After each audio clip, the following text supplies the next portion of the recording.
Hey y'all, here's the build guide for my semi-scale replica of an AAR control stand. As always, GitHub is linked in the description, build guide is linked in the description, the paper version if you want to follow along, and my communications Discord is linked in the description if you want to contact me about this. Alright, let's get to it. So just a couple of things to note, the overall cost of this is about like $150-ish. You will need a 3D printer with a 256mm cubed build plate. All this is printed in PLA. I have not tested with PETG or anything.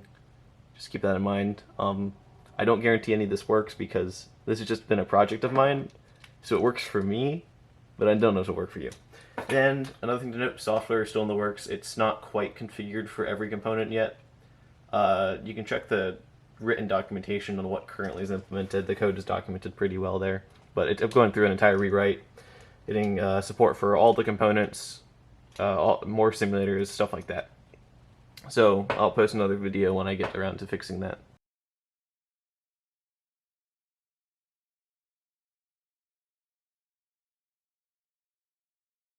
Alright, so the first thing you gotta do is attach this little label here, which is super glue. It'll glue into the slot there. The next part is to attach this, like, underframe piece to the base here with a couple of screws. So, put that screw in there. It's a little bit tricky. You'll get it. Yeah, then just do it one more. That'll hold that in place. Like that. Then when that's done, you gotta assemble, like, the little throttle thing. So it's this part with a spring. Spring goes in the little hole there. It should hold itself mostly in place. This little part then gets oriented with the short side. So like the notch is on the closer side to the actual output of the handle. So this is the little assembly that will be made for this. You set that off to the side for a second. Then notch plate should have all the notches around here, 0 through 8, and it will attach to these two holes in the frame. Then it goes on to this part of the frame like that. If you can see it, just attaches onto here. So once that's tightened down, then you can take this little piece, take the long end of that. You gotta compress the spring a little bit because you're getting it through this, then kind of sliding it over the notch plate, then it should be in place then. So yeah, once it's in place, it'll look like that. And then from there, you can take the axle and just align them through the hole in the bottom. Just wiggle around, it'll work at some point. Like that. So now this should rotate around the notches. So then after that, take the notch indicators. They are oriented in this manner. You just gotta glue them on there. These all print out as individual pieces. You just glue them in place with some super glue.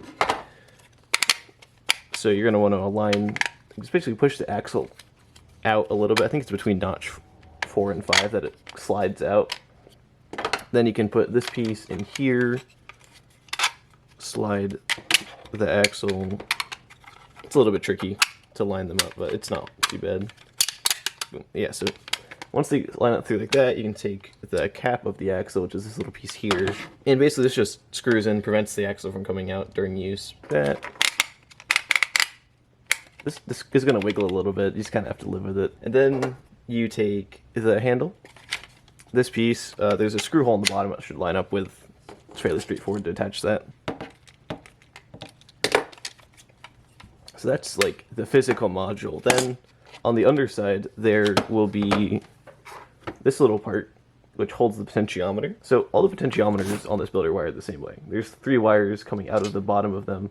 You have to solder them on. You can use 28, 30 gauge wire. 30 gauge wire is kind of a nightmare to work with because it breaks so easily, but basically, see, the outputs are 5 volts on the left, data in the middle, and black on the right. So that would be red, blue, and black, and that's just the color scheme I use for this. I do recommend kind of wrapping the cable around the legs of the potentiometer, because then if you pull on one of the cables, it's not going to break the solder joint, or at least it's less likely to, because once you break the solder joint with a wire in it, it just becomes a nightmare to fix. See, once that's all set up, you insert it into the frame. There's cutouts, and then you'll tell where they're supposed to go because the 3 pins have a hole and the 2 clips have a hole.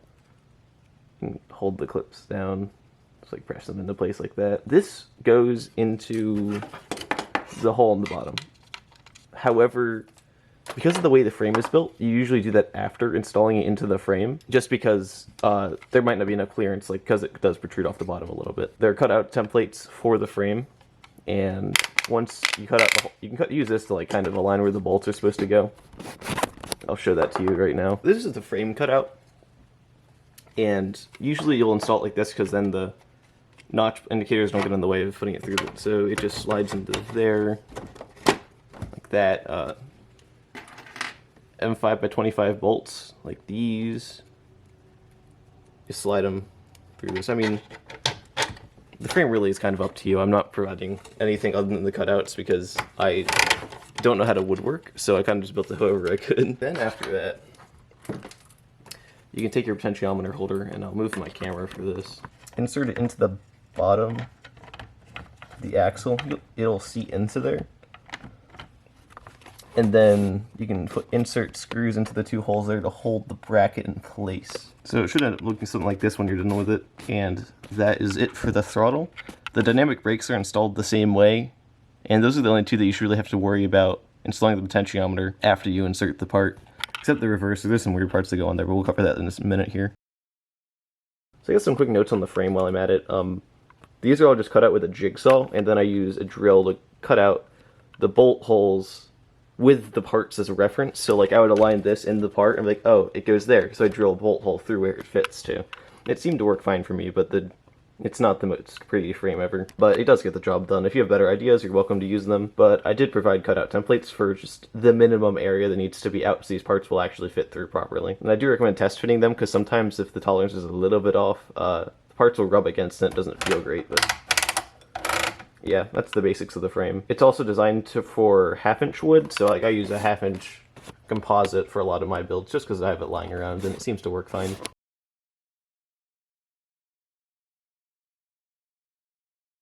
So the dynamic brakes are pretty much assembled the same way as the throttle, just they use different parts. The notch plate's different, and the label here is different, and this indicator wheel is different. It goes from 8 through 1, and then to setup, and then to off. So just keep in mind that order when you're assembling it, because the throttle's in the opposite direction, but I'm sure you'll figure it out.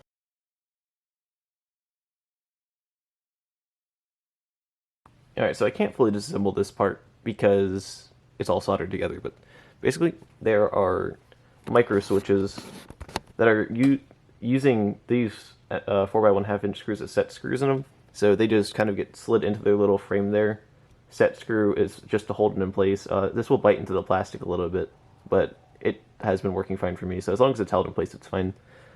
For the wiring on the micro switches, the two outer terminals get wires connected to them like this. You just gotta solder them together. For both switches, you can solder the grounds together just to make life a little bit easier, but the two outputs of them just gotta be separate, that's all. Because it's basically two push buttons.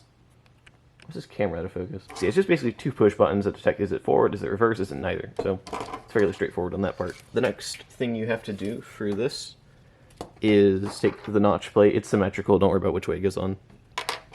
So then you set two screws, the base here, on the two outer holes. The two inner holes you don't gotta use, but they're there if you want them. Then you just align this part with those screws. It should fit into the frame fairly nicely. Screw those together. Just before we move on, preload some screws into the bottom frame here. It makes life easier later. Just a pro tip. You need to not lose the spring that you put over here. Where did it go? Alright, I'm past that hurdle. So basically, spring goes into the base of the frame here.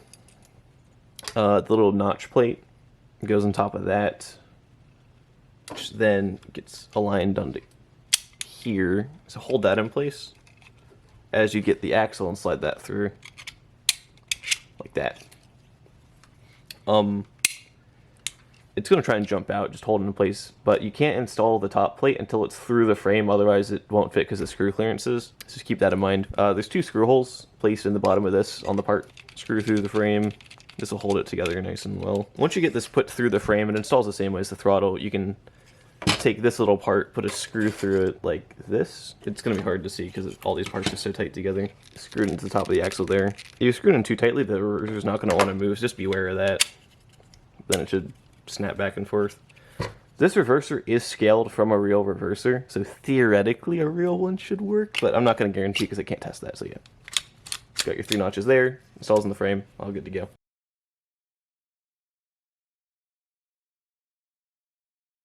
Okay, you're gonna have to bear with me on this design because I made it a long time ago and it's not great. So We start off with this potentiometer mounted in this little bracket here. There's electrical tape on the shaft of it to reduce the amount of play between the parts. Helps make the lever more reliable, but it is not a great mechanism. Oh well. So the slanted sides of this will face into like the cavity of this part, like this. So then through the top of this you can insert 2 screws. Looks a little something like that. Next up, you take this like little keyed part, also with electrical tape on it because, again, tolerances and whatnot. You insert that onto the shaft there. Then on top of that is this little carrier part. I do want to talk a bit about this. It's in your best interest to sand down the surfaces to be as smooth as possible. Then you use something like PTFE lubricant. It just makes everything a lot smoother. It looks a lot better. So this part can then go here, insert like that.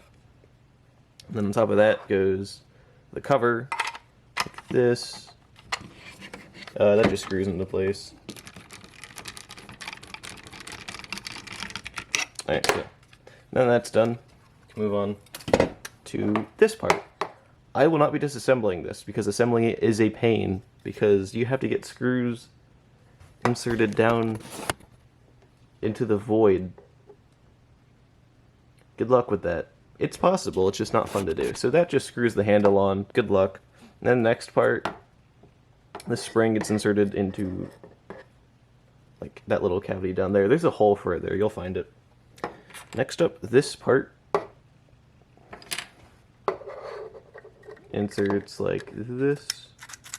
Should slide fairly easily into this part. Like that. You can see that the 2 parts do line up to an extent. Like, so you'll find where they fit better. Yeah, like that. So then, through the back of this, there's a screw. You might want to put the screw in here first, actually. That screws. Sorry, I can't see what I'm doing. It's an awkward part, but screws in the back there, which holds the handle in place. Should work like that. So then it just gets mounted through the frame, just like the other parts do. This one you can just put straight through. There's no weird things that happen after that because this part's now done.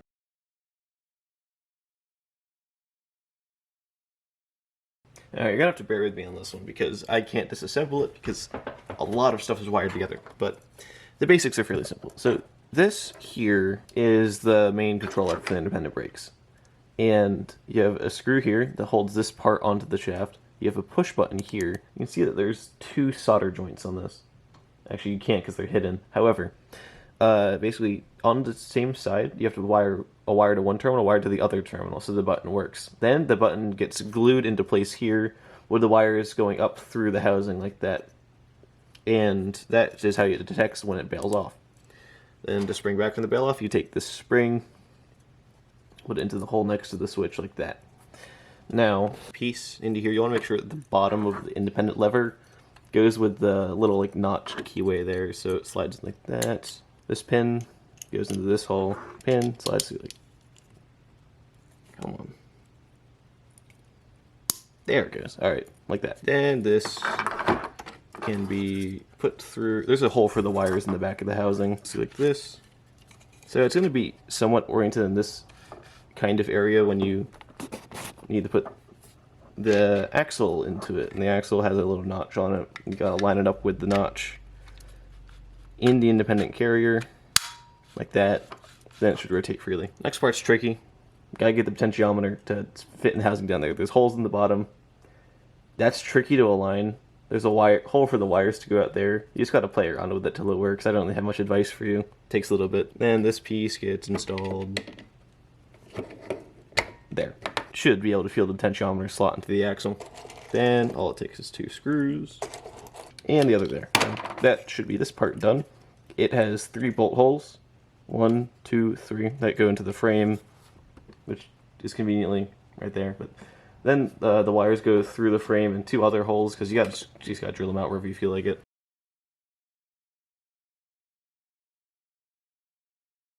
Alright, so for the horn, the first thing you gotta do is take a Cherry MX switch. Gotta attach some wires to the base of it, you know, to solder them on there. And that should clip into this little bracket. The orientation doesn't matter, it's a square, so it should clip into there fairly easily. Well, the first thing you gotta do before you install it is this little plunger. And you can see on this part, there's a kind of a match in the shapes with the flat side, so that just slides through in the same orientation. Then on top of that goes the switch, just like that. The screw holes align with the holes in the frame. Attach those together. So now you should be able to push on this little plunger. It should actuate the switch in there.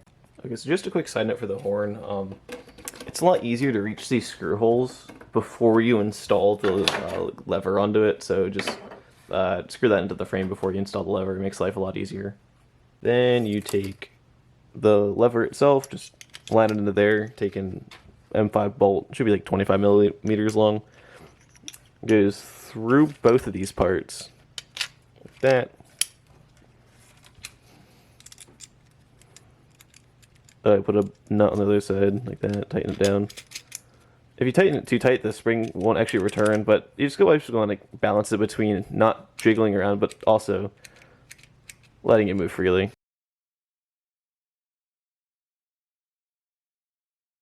For the light dials, the two of them are identical, they just have different faceplates. In terms of one says front, one says rear. So potentiometer is mounted in this bracket here. You might want to do that sooner rather than later. Wired the same as all the others.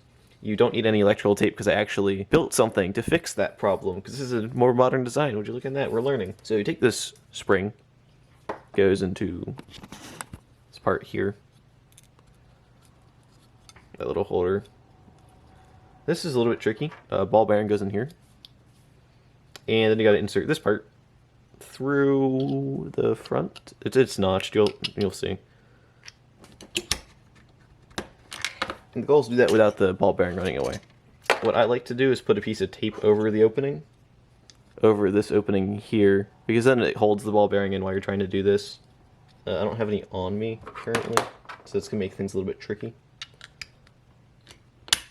But yeah, it's possible to do without it. Then that should be through like that, and you can take the headlight switch, put it onto here, and you can screw that into place. Then after that, you just got to install the potentiometer. Goes in like this. The like little prongs go on the top side of the light dial, oriented like this. Should align with the pegs. See, once that's secured, there is a little hole in the axle. There, you gotta insert a screw through that, because then it bites into the potentiometer and prevents the potentiometer from wiggling around, and it gets more accurate readings. It's not gonna go in all the way, it's just gonna tighten like that so that they stay to get connected like that. So that's it for the light dial. The other one is built the exact same way. The only difference is this part says rear instead of front on it. Also, this is designed to fit through a 1-inch hole through a frame, so as long as you install it like that, you can just make the screw holes wherever they fit after around that.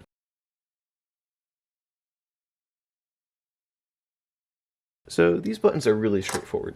Inside of the button itself, you have a little micro switch wired the same way as the one of the independent brake.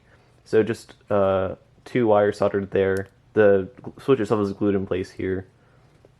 Then next to that, you can put the spring and then the button cap. The button cap has a screw hole on one side that lines up with like the notch. Goes on like that. So once it clicks like that. You just got to put a screw into the side of the button cap.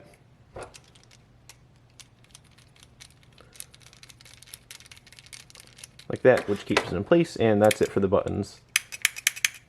I mean, they're not great, but, you know, they work. So all 3 of them are built the same way, just with different bases. One is alerter, one is sand, one is bell.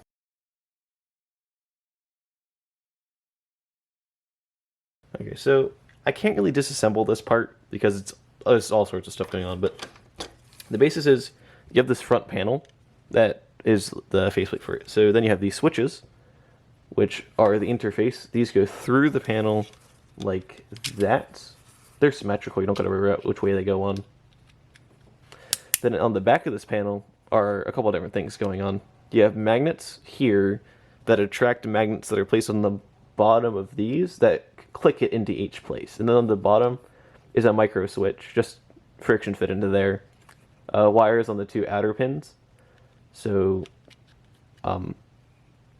with the like longer side being faced this way, click that into place. So when you click it back and forth, it actuates the micro switch and registers the key press, or I guess the switch flip. So just do that for each 3 of these. Be careful, make sure that your magnet polarities are correct, because if you screw that up, it's going to be a nightmare to fix. But yeah, that's pretty much it for this part. There's 2 of these, and they're assembled the same way.